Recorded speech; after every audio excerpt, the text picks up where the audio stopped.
ఇక్కడ చూడండి, రాష్ట్ర ప్రభుత్వం ఎంతటి నిర్లక్ష్యం వహిస్తోంది. విద్యాశాఖ మంత్రి లేక రాష్ట్ర ప్రభుత్వం యొక్క విద్యా వ్యవస్థ ఎంత దీన పరిస్థితిలో ఉంది, ఎంత నిద్రావస్థలో ఉందనే దానికి ఇదొక నిదర్శనం.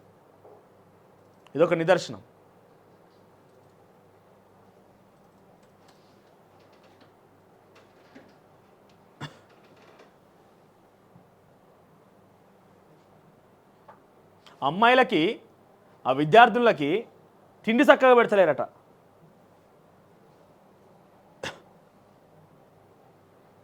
ఇంతటి దీనావస్థలో, ఇంతటి దిక్కుతోచని పరిస్థితుల్లో విద్యా వ్యవస్థ ఉన్నా కూడా విద్యాశాఖ మంత్రి లేకుండా రాష్ట్ర ప్రభుత్వం కథం నడిపించేస్తున్నది. ఇది ఎక్కడంటే రంగారెడ్డి జిల్లా శంషాబాద్ పాల్మకూల్ అనే మండలం దగ్గర ఒక గురుకుల పాఠశాల. అక్కడ విద్యార్థులకు సంబంధించిన అంశం ఎట్లున్నదో, ఎంత దీనావస్థలు ఉన్నారు వాళ్ళు. రోడ్డు ఎక్కి సీఎం డౌన్ అని చెప్పి నినాదాలు చేసే పరిస్థితికి వస్తుందా? ఇంత దుర్మార్గమైన పరిస్థితా? ఆ విద్యార్థినులు రోడ్డును ఎక్కి మాకు తగిన తిండి పెడతలేరు, మమ్మల్ని పట్టించుకుంటలేరు, టీచర్ను మా మీద అనేక రకాలుగా వేధింపులకు గురి చేస్తున్నారు, కులం పేరుతో మాట్లాడుతున్నారు, అన్ని రకాలుగా అని చెప్పి రోడ్డు ఎక్కి మాట్లాడతారా? ఒకసారి వీడియోలో ప్లే చేయాలి, ఇక్కడ ఆఫ్ అయిపోయింది. ఇంతటి దుర్మార్గమైన పరిస్థితి, విద్యా వ్యవస్థ ఇంత నిద్రావస్థ ఉన్నదా? వాళ్ళు ఒకసారి ఏం మాట్లాడుతున్నారు అక్కడ వాళ్ళకి సమాధానం చెప్తున్నటువంటి ఒక అధికారి అక్కడికి వచ్చింది. ఆవిడ ఏం మాట్లాడుతుందో ఒకసారి చూడండి అక్కడ, ప్లీజ్ ఒకసారి.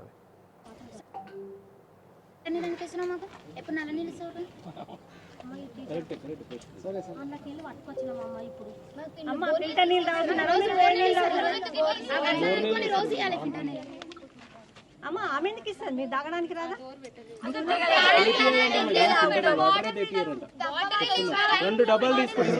ఒక నిమిషం చెప్పాలా, మీకు బడ్జెటే రాలేదు. ఏం చెప్పండి, ఎందుకు రాలే? మళ్ళీ వచ్చినప్పుడు మీకు సరే, మీ కేజీబీ సంగతి నేను అవసరం, వేరే కేజీబీ చెప్తున్నా. ఆ ఎస్ఓస్ పిల్లలకు ఫుడ్ పెట్టాలని నానా యాతన పడి ఆ నుంచి ఈ నుంచి అప్పులు తెచ్చి ఇంట్రెస్ట్లకి పిల్లలకు పెడుతున్నారు. అమ్మా ఒంట్లో బడ్జెట్ లేకపోతే మీకు తిండి ఎవరు పెట్టాలా? ఏడు నుంచి వస్తాయి పైసలు? వస్తాయమ్మా, వస్తాయి. కొంచెం బడ్జెట్ మనకి గవర్నమెంట్ మారినాక కొంచెం అటు ఇటు అవుతుంది, వస్తున్నాయి. కొంచెం అటు ఇటు అయినప్పుడు పిల్లలు సఫర్ కావద్దని కష్టపడుతున్నారు.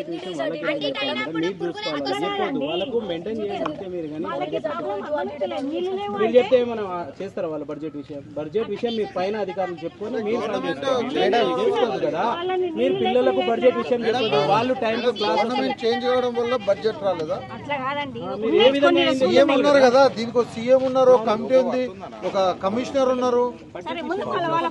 వీళ్ళకి మీరు అట్లా ఎక్స్ప్లెయిన్ చేస్తారు ఏంటండి? మీరు పెట్టాలి, అక్కడ బిల్ పెట్టాలా? మీ ఇంట్లో నుంచి అయితే పెట్టారు కదా, అన్ని పెట్టినా రాకుంటే తీసేయండి, చెప్తారండి, పంపించేయండి, వాళ్ళ ఇళ్ళలో పంపించేసాలే మేడం. సార్ అంటే నాకు ఒక డౌట్, ఇప్పుడు ఫిల్టర్ నీళ్ళు ఎందుకు ఇస్తున్నాం? మాకు ఎప్పుడు నల్ల నీళ్ళు ఇస్తారు? అందులోకి పట్టుకొచ్చినాం అమ్మ. ఇప్పుడు అమ్మ ఫిల్టర్ నీళ్ళు తాగుతున్నారు, రోజు ఇవ్వాలి ఫిల్టర్ నీళ్ళు. అమ్మ ఆమె ఎందుకు ఇస్తుంది? మీరు తాగడానికి రాదా? ఒక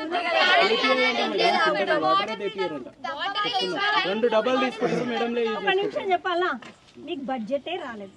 ఏం చెప్పండి, ఎందుకు రాలే? మళ్ళీ వచ్చినప్పుడు మీకు సరే, మీ కేజీబీ సంగతి నేను అవసరం, వేరే కేజీబీ చెప్తున్నా. ఆ ఎస్ఓస్ పిల్లలకు ఫుడ్ పెట్టాలని నానా యాతన పడి ఆ నుంచి ఈ నుంచి అప్పులు తెచ్చి ఇంట్రెస్ట్. మీకు బడ్జెటే రాలేదు, ఈ మాట నా అధికారి చెప్పాల్సిన సమాధానం. మీకు బడ్జెటే రాలేదు, ఏంది ఇది? కనీసం ఏడబోతుంది విద్యా వ్యవస్థ, ఏడున్నాను కనీసం ముఖ్యమంత్రి రేవంత్ రెడ్డి పట్టించుకుంటున్నాడా? ఎందుకు అంత ఇంత నిర్లక్ష్యము, ఇంత నిస్సిగ్గుగా వివరించాల్సిన పరిస్థితి తెలంగాణ రాష్ట్ర ప్రభుత్వానికి వచ్చిందా? వచ్చి 9 నెలలు అవుతుంది. ఎన్నో లక్ష్యాలు, ఎన్ని ఆశయాలు పెట్టుకున్నారు ప్రజలు మీ మీద, ఎన్నో ఆశలు పెట్టుకున్నారు. నేను మొదట్లో ప్రభుత్వం ఏర్పాటైన తర్వాత ఇదే వేదిక నుంచి మీకు మాట చెప్పిన రాష్ట్ర ప్రభుత్వానికి, మీరు ఎన్నికైనా ప్రభుత్వం ఏర్పాటైందని కేవలం చాలించుకోనుకుంటే సరిపోదు. ఇక్కడ మీ మీద వందల సంఖ్యలో ఆశలు పెట్టుకున్నారు. ఈ ఆశలను అడి ఆశలు చేయాల్సినటువంటి పరిస్థితి తీసుకురాకండి, వీటి అడి ఆశలు చేయకండి అని చెప్పి చాలా క్లియర్గా చెప్పుకుంటూ వచ్చినాం. మీరు ఒకటి ఇస్తానని చెప్తే ప్రజలు మీ నుంచి 10ల సంఖ్యలో ఆశిస్తారు, ఏదో జరిగిపోద్ది కదా అంటున్నారు. ఇంకొకటి, ఏ ముఖ్యమంత్రికి, ఏ నాయకుడిని దొరికినటువంటి ఒకే ఒక్క సదవకాశం రేవంత్ రెడ్డి దొరికింది. ఏంటి తెలుసా? మీరు రేవంత్ అన్న అంటారు అందరూ.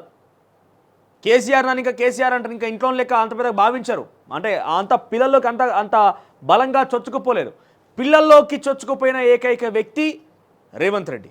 రేవంత్ అన్న అని కులాలకు, మతాలకు, ప్రాంతాలకు, వయస్సుకు సంబంధం లేకుండా రేవంత్ అన్న మాట్లాడుకుంటారు. ఆ రేవంత్ అన్న చేసే పనికి ఇదేనా? ఎంతటి సిగ్గుమాలిన పనిదంతా. బడ్జెట్ లేదని అధికారి మాట్లాడతారా? పిల్లలకు తిండి పెట్టడానికి బడ్జెట్ లేదా? ఇప్పుడు ఇక్కడ చూడండి, ఒక వార్త చూపిస్తాం మీకు. ఏమంటున్నారు? పర్యాటకానికి సోబగులు. ఓకే, పర్యాటకం పెట్టండి. 1000 ఎకరాల్లో జూ పార్కు పెట్టండి, తప్పులే. కానీ తిండి పెట్టరా? ఈ పర్యాటకానికి లేకపోతే ఇక్కడ జూ పార్కులకు పెట్టే పైసల మీద విద్యార్థులకు తిండి పెట్టలేరా? విద్యార్థులకి? అమ్మాయిలు రోడ్డు ఎక్కి అడుక్కోవాల్సిన పరిస్థితి, తిండి పెట్టండి అయ్యా అని చెప్పి. పురుగులు అన్నమాట, సరిగ్గా తిండి ఉండదట, వాటర్ ఉండయట. ఒక ఆయమ్మ ఇందాక దాంట్లో వీడియోలో ఒక ఆవిడ తీసుకొచ్చి నీళ్ళు ఇస్తుంటే, ఏందమ్మా ఇప్పుడు అందరు ఉన్నారు కానీ ఫిల్టర్ వాటర్ తీసుకొస్తున్నావు, ఉత్తప్పుడు తీసుకురావా అంటే, ఇంత పరిస్థితికి వాళ్ళు, ఒక అమ్మాయిలు చదువుకున్నటువంటి ఆ అమ్మాయిలు, 8-9 తరగతి చదువుతున్నటువంటి ఆ అమ్మాయిలు వాళ్ళు ఇంత రకంగా మాట్లాడుతున్నారంటే వాళ్ళ లోపల ఎంత బలంగా ఆ యొక్క విషయాలు చొచ్చుకుని అర్థం చేసుకోండి. మీకు బడ్జెట్ లేదు, ఆ అధికారి వీడియో వచ్చేలాగా పెట్టు, కొంచెంసారి పిటేటు.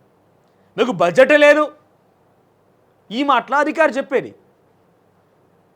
ఎందుకు రాదు బడ్జెట్? ఎందుకు రాదు అంటే విద్యార్థుల తిండి కోసం బడ్జెట్ ఉంటుందా? మనం వారం 10 రోజులకు ఒకసారి ఢిల్లీకి పోయడానికి బడ్జెట్ ఉంటుంది రాష్ట్ర ప్రభుత్వం దగ్గర. ఢిల్లీకి పోయేదానికి మొత్తం మంది బారబాలను వేసుకొని పోయడానికి బడ్జెట్ ఉంటుంది. ఆ విద్యార్థులు తిండి పెట్టడానికి బడ్జెట్ ఉండదా? ఇంత దుర్మార్గమైన పరిస్థితి. ముఖ్యమంత్రి రేవంత్ రెడ్డి మీద నిజంగా చెప్తున్నా, చాలా గౌరవ మర్యాదలు ఉన్నాయి రాష్ట్ర ప్రజానికానికి. అది పోగొట్టుకునే ప్రయత్నం చేయకండి. స్వామి కార్యం స్వకార్యం లాగా అటు బీఆర్ఎస్ పార్టీకి అవకాశం ఇవ్వకండి. మీరు చేసుకునే పనే మీకు చెడ్డ పేరు తీసుకొచ్చి వాళ్ళకి లాభం చేకూర్చే పని కూడా తీసుకురాకండి. ఎందుకంటున్నా అంటే పదే ఇటువంటి సమస్యలు చూస్తున్నా కొద్దీ ఇందుకా కాంగ్రెస్ పార్టీని ప్రజలు ఎన్నుకున్నదనే రకంగా కొంత, అంటే వాళ్ళు బయట వీళ్ళు వచ్చారు కానీ తేడా ఏమున్నది? అంతగా అయ్యే ఉన్నాయి. రైతులు మళ్ళీ గోసలు పడుతున్నారు. ఇవన్నీ సమస్యలు ఏం మారినాయి? విద్యా వ్యవస్థ మీద ఇంత చిన్న చూపు రాష్ట్ర ప్రభుత్వానికి ఎందుకున్నది? విద్యా వ్యవస్థ గాడి తప్పుతుందని పదే మాలాంటి వాళ్ళు అనేక రకాలుగా చెప్తున్నప్పటికీ ఎందుకు విద్యాశాఖ మంత్రిని నిర్ణయించలేకపోతున్నారు? ఎందుకు అక్కడ నిర్ణయం తీసుకోలేకపోతున్నారు?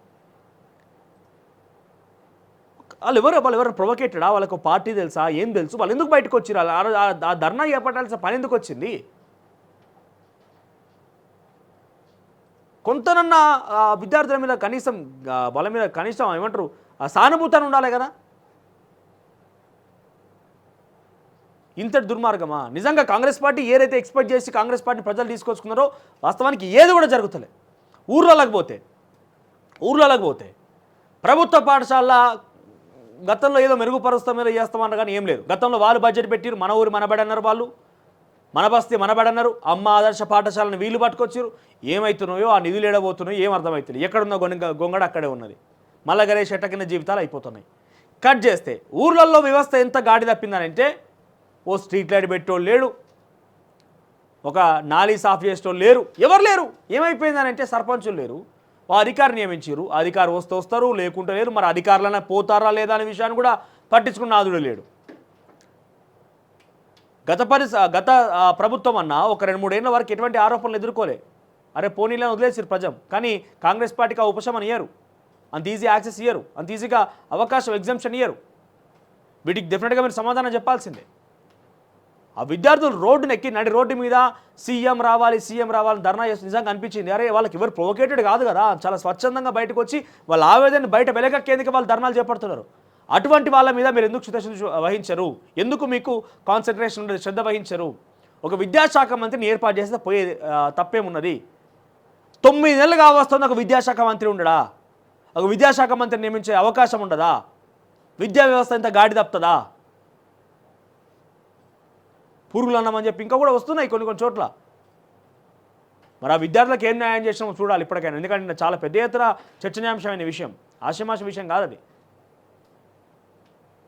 మరి ఏం న్యాయం చేస్తారో. ఎక్కడో దూరం మారుమూల ప్రాంతాలంటే ఏమనుకోవచ్చు, నడిబొడ్డున రంగారెడ్డి జిల్లాలో శంషాబాద్ ఏరియాలో ఒక కేజీబీ అంటే కస్తూరిబా గాంధీ స్కూల్లో ఈ పరిస్థితి ఈ రకంగా ఉంటే, ఇంకా క్షేత్రస్థాయిలో ఊర్లలో స్కూల్లో పరిస్థితి ఏ రకంగా అర్థం చేసుకోరు. ఇక ఎట్లుంటుంది ఏందనేది. దయచేసి వీటిని కొంతనైనా మెరుగుపరిచే విధంగా మీరు చర్యలు తీసుకుంటే బాగుంటుంది. లేదంటే డెఫినెట్గా నేనేమంటున్నా ఇందాక చాలా క్లియర్గా చెప్పిన, మనం ఒక విత్తనం వేస్తేనే అది పెద్ద వృక్షంలాగా మారి పండ్లను కాయలను ఏ రకంగా ఇస్తుందో మీ ప్రతి సమస్య ఒక విత్తనం అనుకోండి. ఆ సమస్యని మీరు ఏరి పారేసి వాటిని క్లోజ్ చేయకపోతే ఉద్యమాలు తలెత్తుతాయి. ఇక్కడి నుంచే తెలంగాణ ప్రజలు చాలా పకడ్బందీగా రెడీగా ఉన్నారు. తెలంగాణ ఉద్యమాన్ని చూసిర్రు, గత 10 ఏళ్ళుగా రోడ్డెక్కి ధర్నాలు చేసుడు ఎటువంటి రాజకీయం ఏందనేది చూసిర్రు. ముఖ్యమంత్రులు, ఎమ్మెల్యేలు, మంత్రులు, ఎమ్మెల్యేలు, ఎమ్మెల్సీలు, ఎంపీల కంటే కూడా ప్రజలు తెలివికల్లోళ్ళు. ఓకే, ప్రజలు చాలా తెలివైన వాళ్ళు. ఎప్పుడు ఎటువంటి నిర్ణయం తీసుకుంటారో తెలియదు. దయచేసి మేము ఇకనన్నా మిమ్మల్ని వేడుకుంటున్నాం, హెచ్చరిస్తున్నాం. అవసరమైతే గా పిల్లలకి ఏదో న్యాయం చేయండి. గా బడ్జెట్ ఏదో అంటున్నారో ఆ బడ్జెట్ రిలీజ్ చేయండి. నా ఆర్ఎస్ ప్రవీణ్ కుమార్ గారు కూడా ఆయన మీడియా సమావేశం పెట్టి ఏం చెప్పిండనంటే, జైల్లో ఉన్నటువంటి ఖైదీలకేమో రోజుకి 86 రూపాయల చొప్పున వాళ్ళ మీద ఖర్చు చేస్తే గురుకులాలో ఉన్నటువంటి పిల్లల మీద మాత్రం కేవలం 36 రూపాయల ఖర్చు చేస్తుంది రాష్ట్ర ప్రభుత్వం అని చెప్పన్నాడు. ఎస్, డెఫినెట్గా అది నిజమే కావచ్చు, చెప్పలేము. ఎందుకంటే ఆయన గతంలో పనిచేసిండు కాబట్టి అథెంటిక్ ఆధారాలు మన దగ్గర అయితే లేవు. సో ఆయన చెప్పే మాట నిజమే కావచ్చు, 100% నిజమయ్యే ఉంటేనే. ఎందుకంటే ఆ రకంగా పరిస్థితి కనబడుతున్నది కాబట్టి. అయితే ఇక్కడ ఏందనంటే, మరి ఇప్పుడే కాదు కదా, గత ప్రభుత్వం ఇంప్లిమెంట్ చేసిన దాన్నే ఇప్పుడు ప్రభుత్వం కంటిన్యూ చేస్తోంది. మరి గత ప్రభుత్వం మీద మీ పోరాటం సాగించి ఆఖరికి ఆల కండవ వేసుకుని వాళ్ళ ఇంటనే ఉండి దొంగల ఇంటనే ఉండి దొంగ కనబడుతున్నాడా అన్నట్టుగా మాట్లాడుతున్నారు. సో మీ ప్రయత్నం, మీ యొక్క పోరాటం గొప్పదే కావచ్చు, నేను కాదంటలే. కాంగ్రెస్ పార్టీ డెఫినెట్గా ఆ దిశగా ఆలోచన చేయాలి. ఈ విషయాన్ని మేము చెప్తున్నాం, కాంగ్రెస్ పార్టీని డిమాండ్ చేస్తున్నాం. కాంగ్రెస్ పార్టీ మీద అవసరమైతే ఆ ప్రభుత్వం మీద కొంత ఇబ్బంది కూడా ఉంటుంది. కానీ మనం ఉన్నదే ఏమంటారు 420 ఇంట్లో. ఆ ఇంట్లో ఉండి ఎవరైతే తప్పులు చేసిర్రో ఆ తప్పులకు సంబంధించి దొంగ దగ్గర మనం ఉన్నామో ఆ తప్పులు చేసిన వ్యక్తి దగ్గర నుంచి ఉండి అగో చూడండి తప్పు జరుగుతున్నట్టు కనబడుతున్నది.